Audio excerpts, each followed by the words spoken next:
Assalamualaikum warahmatullahi wabarakatuh. Bismillahirrahmanirrahim. Alhamdulillahirabbil alamin. Wassalatu wassalamu ala asyrafil anbiya'i wal mursalin sayyidina wa maulana Muhammadin wa ala alihi wa sahbihi ajma'in. Amma ba'du. Bapak-bapak, ibu-ibu, saudara-saudara sekalian yang dirahmati oleh Allah Subhanahu wa taala. Syukur kita panjatkan kehadirat Allah Subhanahu wa taala yang senantiasa memberikan rahmat, memberikan berkah di dalam kehidupan kita. Mudah-mudahan seluruh anugerah Allah senantiasa memberikan dampak hikmatan kula panjenengan sedaya untuk mendekatkan kita, mengabdi kita kepada Allah yang sebaik-baiknya. Dan mudah-mudahan kita selalu diberikan kekuatan oleh Allah untuk menjalankan ibadah di hadapan-Nya. Bapak Ibu yang dirahmati oleh Allah, kita lanjutkan kajian pada Al-Bab Tsamin fi Dzikri Syaitan Kaifa Yusaddibul Iman. Sisa bab ini masih ada, kita lanjutkan bab tentang bagaimana setan berupaya untuk menghilangkan keimanan seseorang.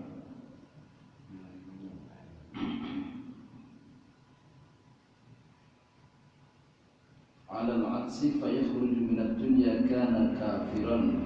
Na'udzubillah. Ini kita lanjutkan yang kemarin itu, jikalau seseorang itu berada pada nasib yang celaka, yujibuhu, maka apa yang diharapkan setan untuk menirukan keinginannya agar kita betul-betul lepas keimanan kita kepada Allah. Yujibuhu, semua yang diinginkan setan itu, hamba itu kemudian menirukan, menjawabnya. Ila dzalika, seperti yang diinginkan oleh setan. Li'annahu la yasbiru, kenapa hamba itu menirukan? Karena hamba itu tidak sabar. Alal atsi, atas haus, posisi yang sangat haus ketika sedang berada pada posisi yang nazar. Fayakhruju minad dunya kafiran, atas dasar keikutsertaan hamba atas keinginan setan untuk merubah keimanannya itu, maka keluarlah hamba itu dari dunia dalam pengertian meninggal, kafiran dalam keadaan kufur. Na'udzubillahi minasyaitonir rajim. Kita berlindung kepada Allah dari godaan setan yang terkutuk. Baman adrakat sa'adatu, tetapi bagi orang yang memperoleh nasib dari Allah, ialah yang nasib yang beruntung, yang berbahagia. Yaruddu kalamahu, maka hamba itu akan selalu menolak kalamnya itu kepada keinginan setan. Apa saja ditolak. Wa yatafakkaru ma amamahu, dan hamba itu selalu memikirkan akibat dan dampaknya jika ia mengikuti kehendak setan itu. Kama hukiya, sebagaimana yang diriwayatkan, anna Abu Zakaria Az-Zahid, sesungguhnya Abu Zakaria, dalam sebuah hikayat yang namanya seorang tokoh sufi yang bernama Abu Zakaria Az-Zahid yang zuhud. Lamma hadaratul wafat, tatkala Abu Zakaria itu didatangi oleh sebuah peristiwa kematian. Atahu sadiquhu, maka teman-teman Abu Zakaria itu berdatangan di situ. Wa huwa fi sakaratil maut, sementara Abu Zakaria itu berada dalam posisi sakaratul maut. Walaqqanahul kalimatat thayyibata, lantas Syekh Abu Zakaria itu diajari oleh teman-temannya al-kalimat at-thayyibata dengan kalimat-kalimat yang baik. Kalimat thayyibah, kalimat yang baik itu terutama yang diajarkan oleh temannya itu adalah la ilaha illallah Muhammadur Rasulullah. Talqin, jadi cara anu niku bahasanya laqana yulakin talqinan. Talqin niku ngajari. Dia diajari oleh teman-temannya al-kalimat at-thayyibata dengan kalimat yang baik. Iki menika berupa kalimat tahlil. La ilaha illallah Muhammadur Rasulullah. Jadi saat-saat kula panjenengan sedaya dalam posisi sakaratul maut, kalimat yang saya diajarkan menika nggih kalimat tahlil. Fokus beriku maut. Niku kalimat yang mengkaitkan tentang tauhid kula panjenengan sedaya. Fa'aradu anhu, begitu dia diajari oleh saudara-saudaranya, teman-temannya, a'radu anhu, Abu Zakaria menika menolak. Faqala lahu tsaniyan, lantas temannya itu mengungkapkan kalimat la ilaha illallah lahu dumateng Abu Zakaria, tsaniyan yang kedua. Fa'aradu anhu, lantas Syekh Abu Zakaria menolak lagi. Faqala lahu tsalisan, lantas temannya itu mengajari kalimat la ilaha illallah yang ketiga. Faqala lahu, lantas Abu Zakaria itu mungel jawab, la aqulu, aku tidak akan mengatakan apa yang engkau ajarkan itu. Faghashiya ala sadiqihi, lantas Syekh Abu Zakaria menika pusing ala sadiqihi di hadapan temannya, pusing sing sampun pingsan nggih. Falamma afaqa Abu Zakaria ba'da sa'atin, setelah kemudian dalam waktu yang singkat Abu Zakaria sadar, wa wajada khifatan, dan Abu Zakaria itu menemukan sebuah kesadaran sehingga posisi badannya sudah ringan. Fataha ainaihi, lantas Abu Zakaria itu membuka dua matanya. Faqala lahum, dan Abu Zakaria berkata lahum kepada saudara-saudaranya, hal kuntum li syai'an, apakah engkau telah mengatakan sesuatu kepadaku? Apakah engkau telah mengajarkan sesuatu kepadaku? Qalu na'am. Saudara-saudaranya, teman-temannya berkata, iya, betul Abu Zakaria. Aradna 'alaika syahadah, kami telah mengajarimu dengan kalimat syahadah, la ilaha illallah Muhammadur Rasulullah. Kalimat syahadah, kalimat persaksian. Niku saksi, ya, persaksian itu antara Allah dengan menungso. Saat kula panjenengan sedaya masih di alam rohani, itu semua umat manusia terjadi perjanjian primordial.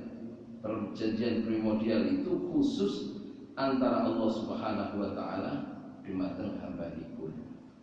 Alastu bi rabbikum qalu bala syahidna. Allah saat itu bertanya dumateng kula panjenengan sedaya di alam rohani, bukankah aku ini sebagai Tuhanmu? Semua umat manusia tanpa terkecuali menjawab, iya, na'am, bala, na'am, anta rabbi, engkau adalah Tuhanku. Jadi menggambarkan ini perjanjian. Dalam Sayyidul Istighfar juga sudah disebutkan, ana abduka wa ana ala ahdika, aku hambamu ya Allah, wa ana ala ahdika, dan aku pun juga tetap komitmen atas perjanjian itu. Jadi perjanjian inilah yang dipegang kuat, pun ngantos muncul, pun ngantos lepas.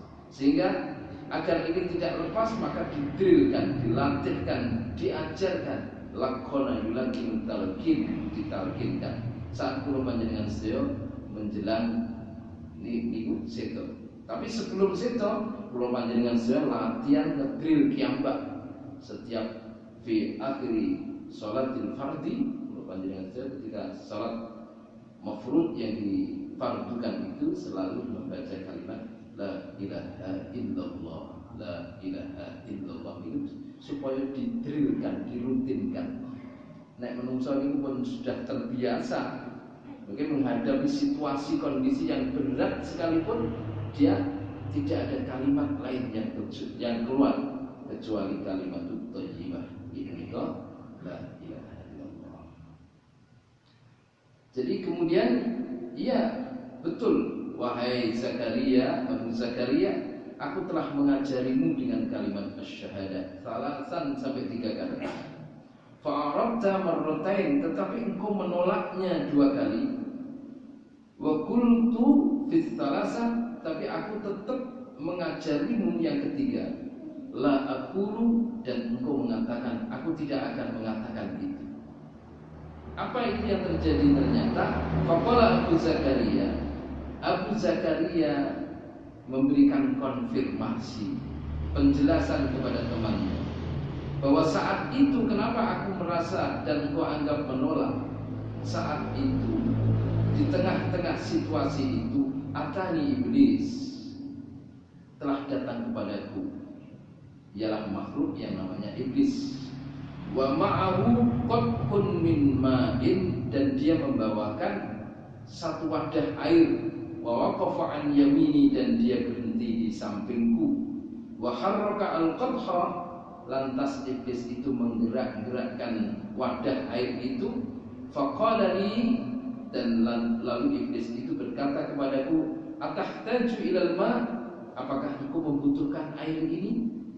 Jadi rayuannya luar biasa. Di tengah-tengah orang sedang sangat haus. Lalu kemudian ditanya, apakah engkau membutuhkan air ini? Qultu bala, lantas hamba yang sedang dalam keadaan sakaratul maut tentu dia menjawab qultu bala, saya berkata na'am, iya. Tapi dia tidak tahu bahwa yang mengatakan itu iblis. Qala, iblis menjawab dengan syarat, kul, katakanlah Isa ibnullah, bahwa Isa itu adalah anak Allah. Fa'aradtu anhu, kemudian Syekh Abu Zakaria itu menolaknya untuk mengatakan bahwa Isa itu ibnullah, anak Allah. Thumma atani min qubli rajuli, lalu kemudian iblis itu datang lagi dari arah kakiku. Faqala li kadzalika, iblis itu mengatakan harapan-harapannya seperti yang pertama, apakah engkau membutuhkan air? Wa fi tsalisati qala, dan kemudian yang ketiga iblis itu juga mengatakan kul, katakanlah la ilaha, diakhiri dengan la ilaha. Bahaya itu, tidak ada Tuhan. Jadi ini kalau itu dihentikan di situ berbahaya. La ilaha, katakanlah dengan mengatakan tidak ada Tuhan. Qultu, lajeng sinten Syekh Abu Zakaria itu menjawab, la aqulu, aku tidak akan pernah mengatakan kalimat itu yang engkau katakan itu, sebab itu adalah kalimat yang mengkufurkan aku. Fadarabal qadhu 'alal ardi, atas dasar komitmen dan konsistensi yang sangat istiqomah itu dari Abu Zakaria itu, maka iblis itu darbal qadhu 'alal ardi, memukul-mukulkan tempat wadahnya air itu di bumi, berarti emosi mungkin dia marah. Itu kok gak kenek diganggu gitu. Ini jenenge menungso apa iki. Wa walli hariban, lantas iblis itu lari menjauhiku. Fa'ala raddattu 'alal iblis, dan saat itulah aku telah menolak, bertengkar dengan iblis, menolak dengan iblis, dan aku tahu bahwa yang datang itu sesungguhnya iblis. Itu kecuali Syekh Abu Zakaria itu seorang sufi yang luar biasa, sehingga iblis yang datang membawa air itu sudah diketahui kehadirannya. Benten nek hamba sing biasa-biasa, iblis yang datang itu dianggap sebagai saudaranya, temannya. Nah ini bahaya ini. Maka kalau panjenengan sedaya betul-betul harus menjadi orang yang mukhlis di hadapan Allah, ridho segala sesuatunya di hadapan Allah, agar dijadikan oleh Allah sebagai hamba yang betul-betul saged mengetahui sapa iki sing teko menjelang panjenengan sedang berada di sakaratul maut. Maka saat itulah aku menolak iblis itu, la alaikum, dan tidak menolak kamu sekalian wahai teman-teman. Jadi teman-temannya tadi merasa ketika mengajari syahadat itu ditolak. Padahal waktu dia menolak itu bukan menolak temannya, tetapi sesungguhnya menolak iblis yang datang.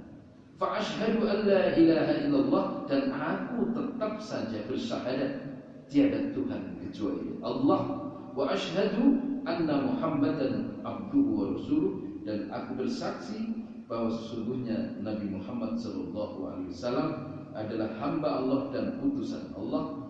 Wa ala hadzal khabari, dan atas riwayat hadis inilah ruya an Mansurin, diriwayatkan dari Mansur ibni Umar qala idza dana mautul abdi, beliau Mansur ibni Umar mengatakan idza dana, tatkala sudah dekat apa mautul abdi, menika kematian seorang hamba, qasama halahu, maka Allah membagi keadaan hamba itu ala khamsatin, kepada 5 hal.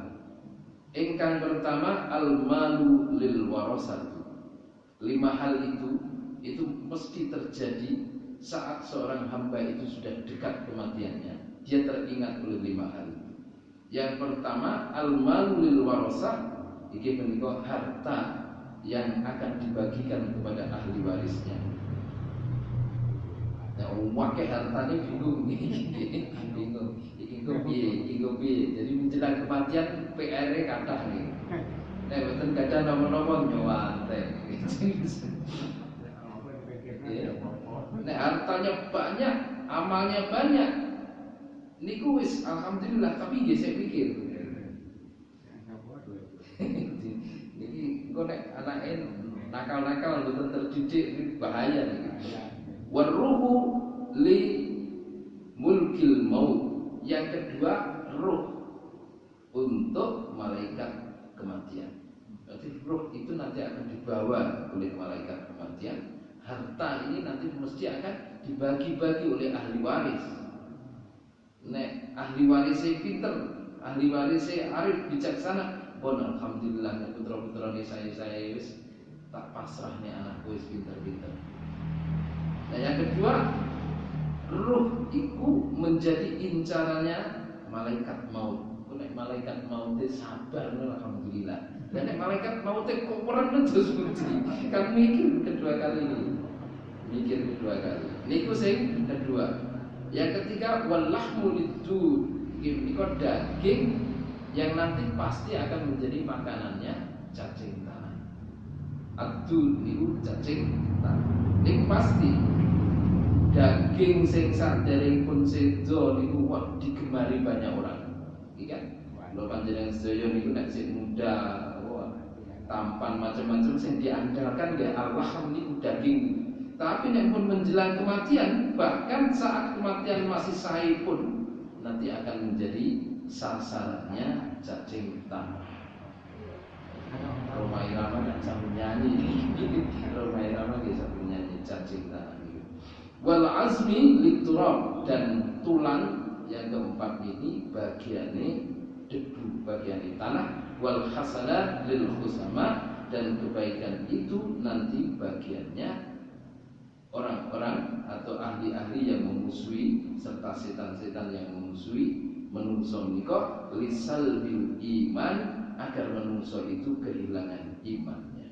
Tsumma qala, kemudian berkata Ibnu Mansur kalau in zahabal warisu bil mal, jikalau seorang ahli waris itu membawa pergi bil mal itu karena hartanya, ya juz, bolehlah seolah itu memang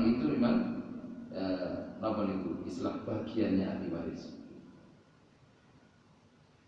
Wa in zahaba malakul maut bil ruh, ya juz, Jikalau malaikat maut itu membawa pergi ruhnya, monggo, karena memang itu tugasnya.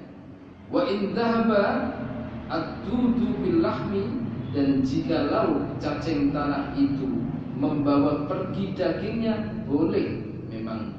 Memang ketika kematian itu untuk siapa lagi kecuali memang untuk cacing tanah. Wa in dhahaba al-khusama bil hasanat yajuz, dan jikalau orang-orang musuh-musuh serta setan-setan membawa pergi ke kebaikan kita, sekedar kebaikan diolehnya di dalam itu. Ya laitas syaitan, tapi jangan sampai la yadhabu, setan menika membawa pergi bil imani, imanipun kula panjenengan. Jangan sampai membawa pergi keimanan kula panjenengan sedaya indal mauti, saat-saat kula panjenengan sedaya dalam keadaan meninggal. Fa innahu yakunu firaqan minad din, karena sesungguhnya roh yang ditinggal dan itu dibawa pergi oleh setan itu yakunu firaqan minad din, berarti menungso menika telah firaq, telah pisah dari agama. Nah, iman itu dibawa oleh iblis. Fa inna firaqar ruh lil jasadi, karena sesungguhnya berpisahnya roh terhadap jasadnya menungso menika ghairu firaqir rabbi, tidak berarti berpisahnya dengan Allah Subhanahu wa taala. Jadi penjelasannya, karena sesungguhnya berpisahnya roh menungso menika dengan cara dibawa oleh iblis, itu berarti roh yang berpisah itu telah berpisah dengan agama. Nah, itu dilarang betul. Kenapa? Fa inna firaqar ruhi lil jasadi, karena sesungguhnya berpisahnya roh dengan jasad menika ghairu firaqir rabbi, tidak berarti berpisahnya dengan Allah. Jadi sekalipun roh kula panjenengan sedaya menika sampun pisah dengan jasad, itu tidak berarti roh itu pisah dengan agama, pisah dengan Allah Subhanahu wa taala. Tetap terikat. Fa innahu firaqun la yadriku ahadun ba'dah, karena sesungguhnya firaqun, berpisahnya roh itu, la yadriku ahadun ba'dahu, tidak seorang pun yang akan bisa mengetahui setelahnya. Wa khasaratuhu, dan sangat menjadi rugi yang besar bagi orang yang telah memisahkan ruhnya dengan agama, memisahkan ruhnya dengan Allah Subhanahu wa taala. Dalam artian orang itu berarti telah lepas imannya di hadapan Allah Subhanahu wa taala. Istijogo masing-masing supaya latihannya tersebut, supaya kula panjenengan saya itu kuat akhir ayat kehidupan itu dengan la ilaha illallah, ya wiridannya itu diistiqomahkan. Di wiridannya itu diistiqomahkan saat kula panjenengan saya di akhir sholat fardu, termasuk sholat sunat, atau termasuk kesempatan-kesempatan yang lain itu sing sergap wiridan. Dan bisa tasbih 33, mau tahmid 33, mau takbir 33, ditambah istighfarnya 33, lalu diakhiri dengan tahlil la ilaha illallah, diakhiri dengan doa. Kalau itu pun didrill setiap hari, setiap saat, insya Allah pasti akhir kehidupan kula panjenengan sedaya selamat. Iman kula panjenengan sedaya tidak akan dibawa oleh makhluk yang dilaknat oleh Allah, ingkang nami iblis. Niku jatosipun iblis niku sing makhluk sing nggodha menjelang sakaratul maut. Nek setan niku sesungguhnya adalah iblis yang sudah melekat di dalam kula panjenengan sedaya. Setan niku minal jinnati wan nas, jin lan menungso. Dan menungso niku nek nafsune pun elek niku setan jatosipun. Setan. Jadi setan itu sifatun minal insi wa sifatun minal jinni. Lah sifat jin sing pasti dinyatakan oleh Allah sebagai makhluk yang jelek. Jin niku arupi iblis. Iblis itu jin, tetapi jin yang sudah dikutuk oleh Allah itu iblis.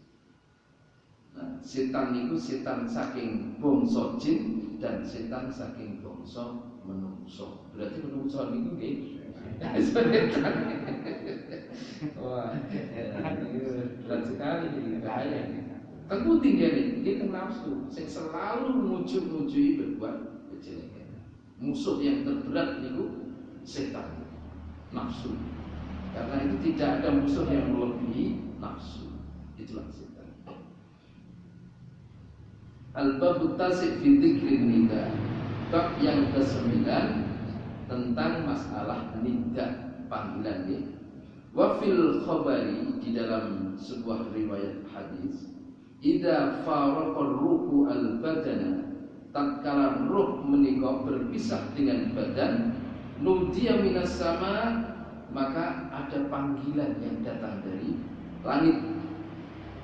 Jadi benjing panjenengan sedaya niku saat-saat ruh akan berpisah dengan badan, ini sudah ada panggilan.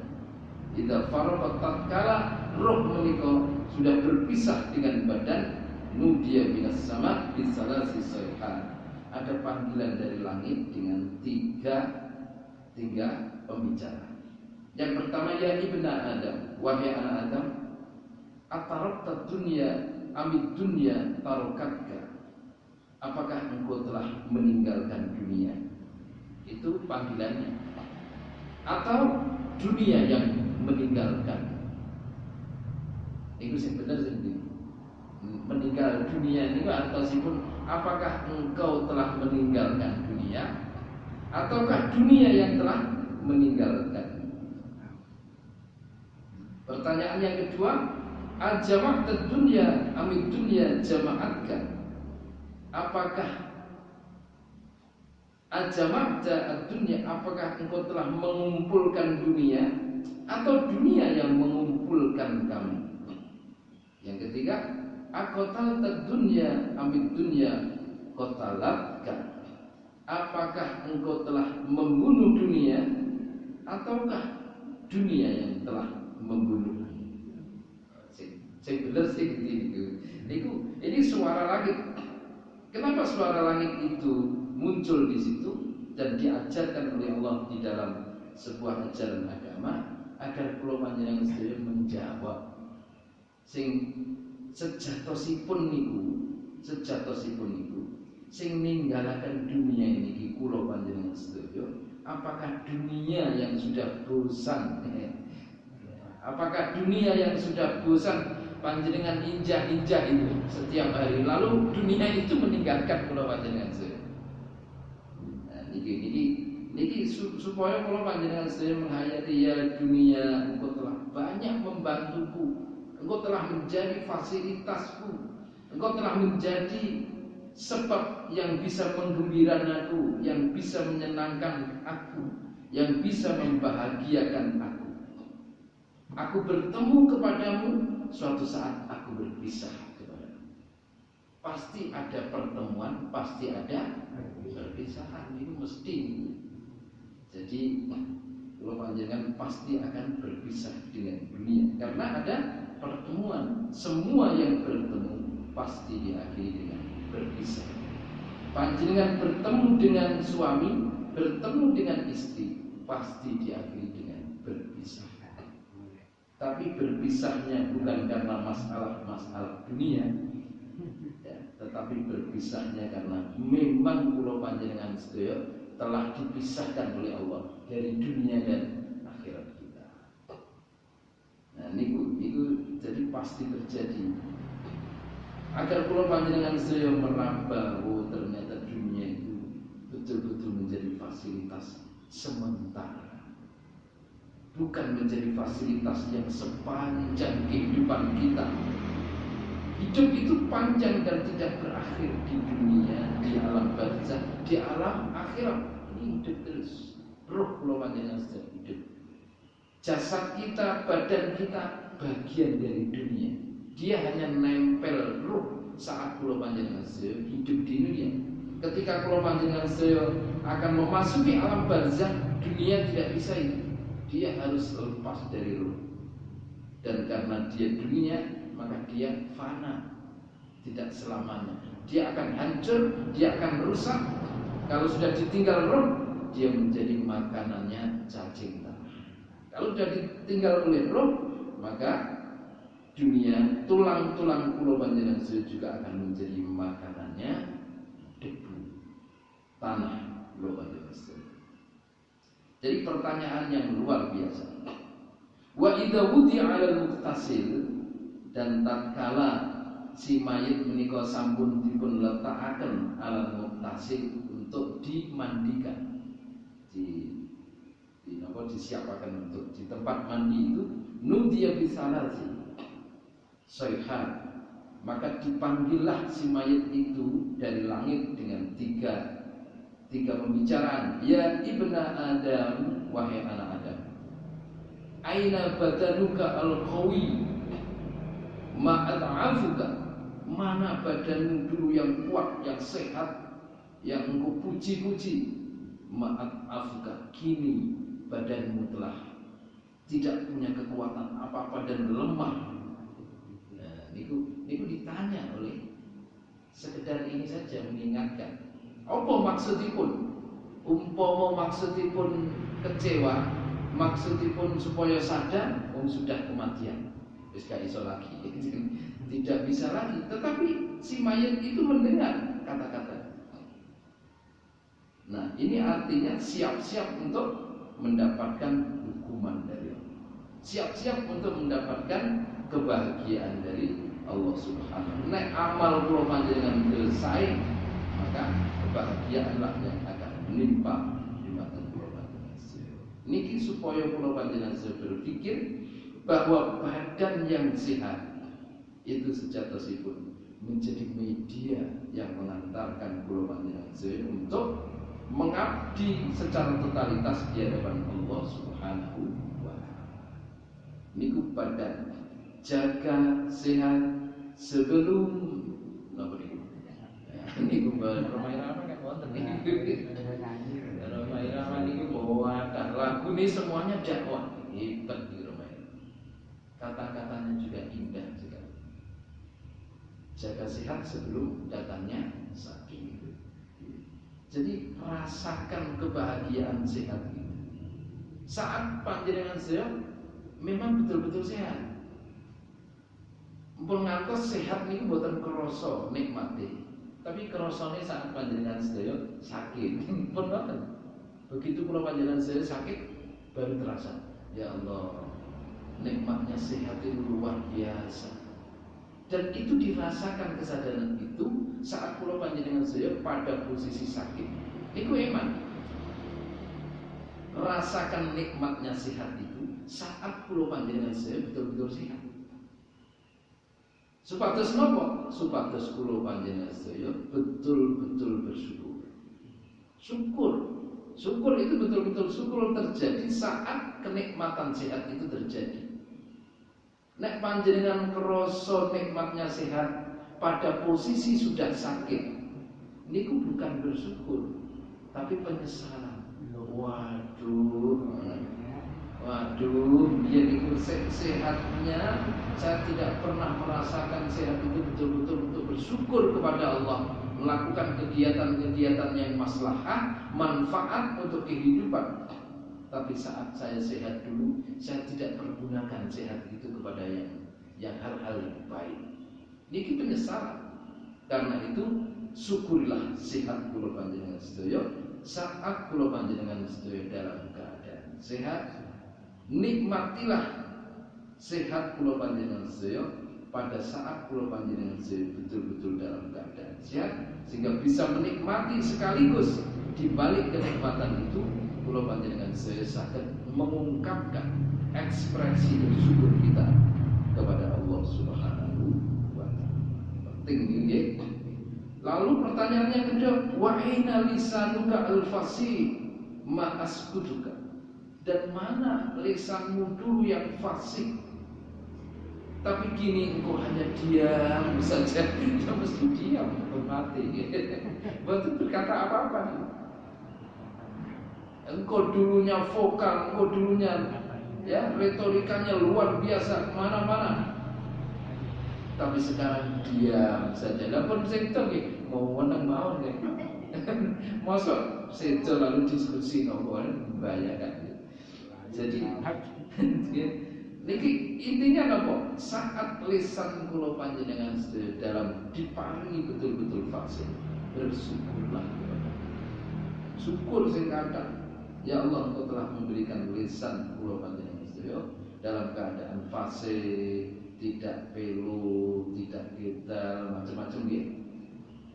Itu disyukuri luar biasa. Saat kula panjenengan sedaya betul-betul pada posisi yang fasih, yang masih lisannya jelas. Syukur dumateng Allah atas pemberian Allah. Apa yang bisa membedakan fasih dan tidak? Itu dari Allah. Allah Subhanahu wa taala. Maka kula panjenengan sedaya mulai proses hidup, coba pas istri panjenengan sedaya hamil 9 bulan itu kula panjenengan sedaya tirakat ya. Cita-citanya supados putranya yang lahir, putra putrinya lahir diparingi selamat zahiran wa batinan. Batinnya selamat, fisiknya juga lengkap. Begitu sudah lahir, wah alhamdulillah sempurna. Pertama yang panjenengan sudah lihat persani, alhamdulillah sempurna. Itulah Allah itu selalu memberikan baik dulu, baru kemudian sakit. Karena itu jaga sehat dulu ya sebelum sakit datang sakit. Jadi Allah itu menggembirakan dulu dumateng kula panjenengan saya. Jarang sing sakit dulu baru sehat. Jadi sehat dulu baru sakit, kuat dulu baru lemah, iya kan? Lalu napa malih dulu? Jaga ada 5 hadis. Jadi itulah maka sesungguhnya Allah itu memberi kemudahan dulu. Innamal usri yusra. Innamal usri yusra. Bukan usrinya dulu, kesulitannya dulu. Sesungguhnya innamal usri yusra. Sebenarnya al yusra, kemudahan itu selalu diikuti dengan kesulitan. Jadi kemudahan dulu panjenengan sedaya sampai diberikan kemurahan dulu ya. Tapi tidak ada ceritanya bahwa kemudahan itu lalu lepas dari kesulitan. Bukan itu cerita. Setiap kemudahan pasti diikuti oleh kesusahan. Karena itu bersusah-susah dulu baru mendapatkan kemudahan. Sebenarnya bukan mudah dulu karena fasilitas kemudahan sudah diparingi oleh Allah. Iso jalan dulu baru kemudian nek wis sepak bola kabroan baru sakit niku. Iki kan iso jalan dulu. Kalau panjenengan saya minum dulu begitu sakit maka tidak bisa minum. Makan dulu begitu sakit maka tidak bisa makan. Tetapi begitu banyaknya anugerah kemudahan dari Allah. Ini yang perlu disyukuri, bahwa Allah itu memberikan kemudahan dulu. Yang ini betul-betul luar biasa. Kalau persoalan kesulitan itu antisipasi kita untuk menjaga kemudahan, agar kemudahan ingkang sampun diparingaken oleh Allah Subhanahu wa taala tidak tercederai. Sehat sing pun diparingi dijaga. Menjaga kesehatan ini sebenarnya al-usri. Nggih napa boten? Nek panjenengan menjaga kesehatan kan kerja. Panjenengan menjaga kesehatan kan berupaya. Inilah upaya-upaya itu disebut al-usri, kesulitan. Tapi bahwa kesehatan sampun wonten, paringan sinten? Anugerah dari Allah Subhanahu wa taala. Ini yang luar biasa yang kadang-kadang kita bersusah-susah dulu baru kemudian seakan-akan mendapatkan kebahagiaan itu karena kesusahan kita, karena usaha kita. Padahal wonten kemudahan itu wis diparingi oleh Allah. Tinggal jogo. Jogo kemudahan, jogo kesehatan, jogo kenikmatan, itu berusaha. Usaha itulah yang disebut dengan al-usri. Bukan menungso lahir lalu kemudian al-usri dulu, kesusahan dulu. Jadi napa niku istilahnya, kata-kata yang berakit-rakit dahulu. Nah, niku Rhoma Irama niku perlu kula saya kritik ini, rakit-rakit dahulu, bersusah-susah dahulu, baru kemudian baru enak-enak. Maksudnya apa? Menungso niku enaknya bukan karena kita, tetapi enaknya, sehatnya, nikmatnya itu langsung paringanipun Allah. Jadi kita sejak lahir sudah diberikan fasilitas yang luar biasa oleh Allah Subhanahu. Kesulitan itu apa? Kesulitan itu antara lain usaha kula panjenengan sedaya ngerumat fasilitas ingkang sampun dipun paringaken oleh Allah Subhanahu. Wa aina ahbauka ma wahasuka, dan mana kekasihmu kini engkau hanya menjadi penyesalan. Jadi ada 3 pertanyaan.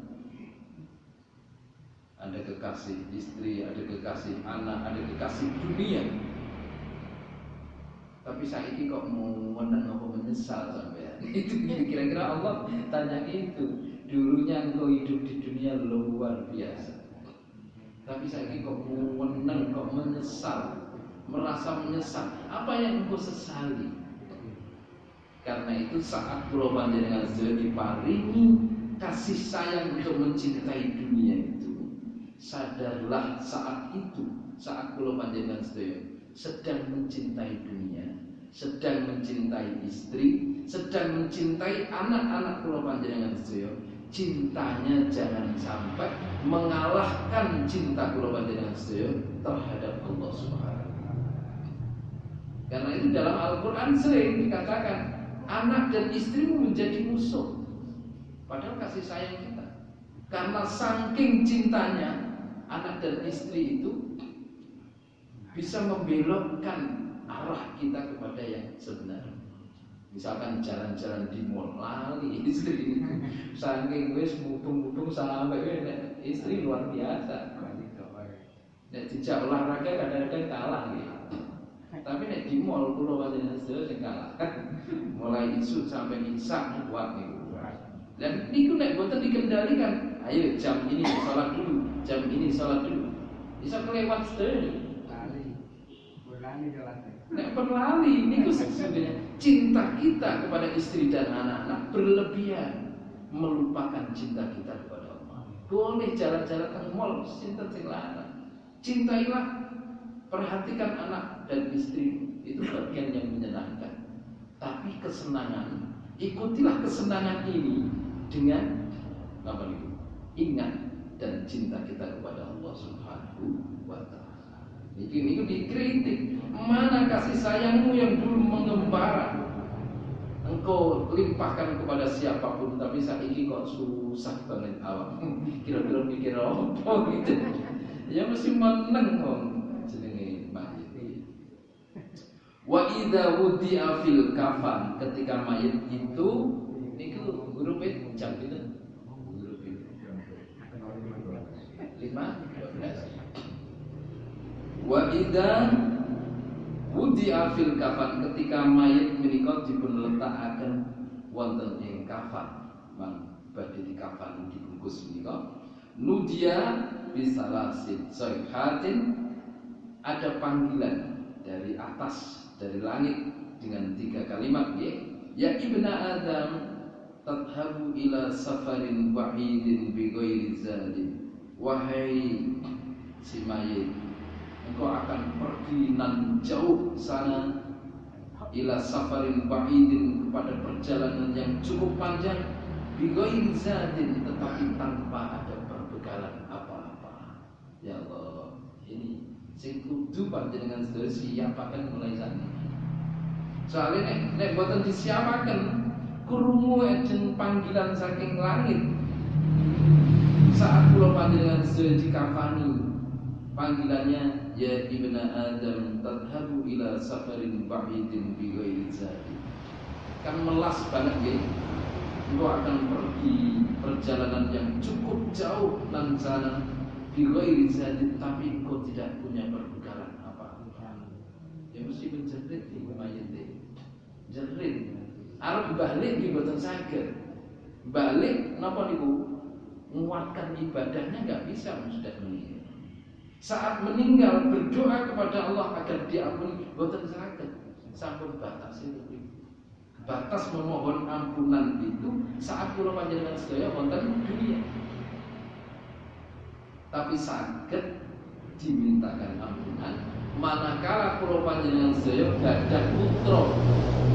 Terus naminipun waladun sholihun yaitu anak soleh sing tugasipun ndongaaken dumateng tiyang sepakat. Niku sing panjenengan harus gembleng, didik, sangoni, dipun sangoni ilmu mawon sing kathah, ilmu agama. Nek kok disangoni materi sing akeh-akeh bahaya. Sangoni materi tapi gak duwe ilmu agama bahaya. Sangoni ilmu agama masih gak duwe materi luar biasa. Disangoni ilmu agama sing kathah ditambahi materi langkung luar biasa. Diparingi ilmu sing kathah terus saya abani ditambah sertifikat itu luar biasa. Oh iya luar biasa. Bahagia bersyukur nek wis gadah ilmu agama ning cukup diparingi sertifikat itu malah alhamdulillah. Oke, nek sangu agamane dereng cukup diparingi sertifikat langsung tengkar. Tengkar niku. Oke. Maka injeksi ilmu pengetahuan dipun suplai ilmu pengetahuan agama ini menjadi kewajiban dumateng tiyang sepah. Nek mungkin sampun terlanjur di putranya diajak didorong untuk dari ngaji. Kalau ngaji dengan Al-Ghazali ini enten Abah sinten bersepah siang bersepuh. Jadi niku putra-putra ini digerakkan untuk ikut ngaji. Kalau tak ngerti kenapa kok putra-putra ini kok bukan kerja enten perbankan enten, tapi digerakkan mau manut kali apa itu? Ternyata gini niku sangu kula bisa nek niki mboten kula gerakan. Lali bijing mboten ndongaaken kula, sertifikat kula berkata. Sertifikatnya apa yang berkata? Kula nek nyangoni sertifikat tok malah tengkar niku. Nek diajak untuk ngaji, insyaallah sertifikatnya dados barokah terus. Karena dasaripun napa? Ngaji itu penting, ilmu agama. Jadi kata niki ya ibna Adam tadhabu ila safarin ba'idin bi ghairi zad wa takhruju min manzilika fala tarji, dan engkau akan keluar dari rumahmu dan selamanya engkau tidak akan kembali ke rumahmu lagi. Itu kan seakan wa tarkubu farsan wa la tarkubu mislahu abadan, dan engkau setelah ini akan naik kuda. Jadi bukan keranda yang hakikatnya dia naik kuda. Wala targabu mislahu abadan, dan engkau belum pernah menaiki kendaraan yang seperti itu sebelumnya dan selamanya, kecuali saat engkau diantarkan dari rumahmu ke liang lahat. Wa tasbiru ila baitin ma ahwaluhu, dan engkau akan menjadi orang yang betul-betul sabar nerima apa onoe ila baitin, kembali ke rumah ma ahwaluhu yang paling membahayakan dan menyesalkan. Di waktu putih di menikah sabar untuk kembali ke tempat yang tidak mengenakkan. Di menikah alam kubur ini. Mau kembali lagi buatan sakit. Ceritanya wakil rohim balik itu buatan enten nih. Pun buatan beriku ya, buatan beriku bodi. Alamnya tan beriku. Buatan sakit kembali ke sini. Yang diceritakan